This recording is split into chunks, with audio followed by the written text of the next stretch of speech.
juga terang-terangan mengatakan perdamaian hanya bisa datang kalau semua orang mengakui, menghormati dan menjamin keamanannya Israel.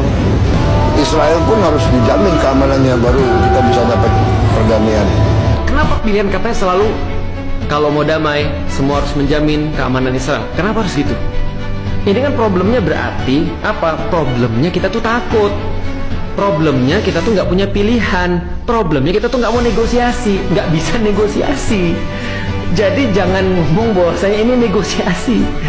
Itu nggak masuk akal, itu nggak masuk logik gitu maksudnya. Udah ngomong aja, kita lakukan ini karena kita pengen tetap dagang sama Amerika, kita melakukan ini karena kita takut sama Trump, kita melakukan ini semua karena kalau nggak deket sama Trump nanti kita susah, kalau deket sama Trump kita dapat banyak privilege. Itu aja ngomongnya, itu lebih jujur gitu kan ya. Lagian ngapain kita gabung ke PBB kalau gitu? Dan satu lagi, problematika yang lebih utama, ini sudah termasuk jalan normalisasi dengan Israel.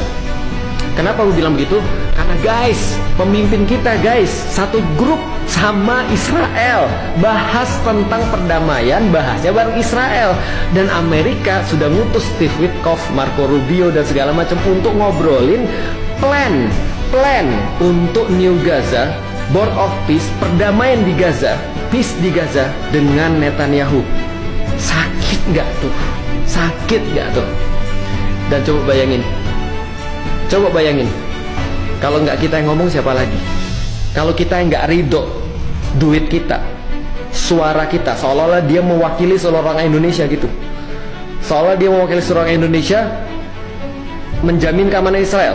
Aku nggak mau sih, aku nggak ikut-ikutan dalam madness ini, aku nggak ikut-ikutan dalam kegilaan ini, aku nggak ikut-ikutan dalam perkara-perkara yang menjijikkan kayak gini. Just supaya kenapa aku bikin video ini? Supaya orang tahu di masa-masa ini aku ngomong. Kalau dia nggak suka, ada yang berbeda pendapat, silahkan, monggo, silahkan. Tapi kita harus tahu bahwasannya penyakit itu bukan kelemahan fisik. Penyakit itu bukan ketika kita nggak punya apa-apa sekarang, atau kita belum punya kemampuan untuk negosiasi. Tapi nih, masalah itu di kepala. Masalah adalah penjajahan pemikiran.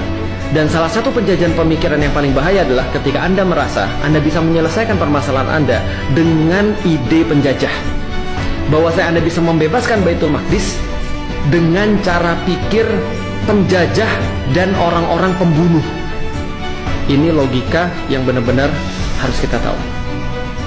Semoga teman-teman sekalian jadi mikir, semoga teman-teman sekalian mau bareng-bareng untuk ayo belajar. Karena bagaimanapun juga kita tahu kita lemah, kita nggak punya banyak pilihan, kita tahu. Tapi ayo, sampai kapan kita mau dalam keadaan nggak punya pilihan? Maka ilmu itu akan memberikan kita pilihan, memberikan kita kekuatan, memberikan kita persatuan, cara respons yang paling baik dalam suatu situasi, dan tentu saja kemenangan daripada Allah Subhanahu wa Ta'ala.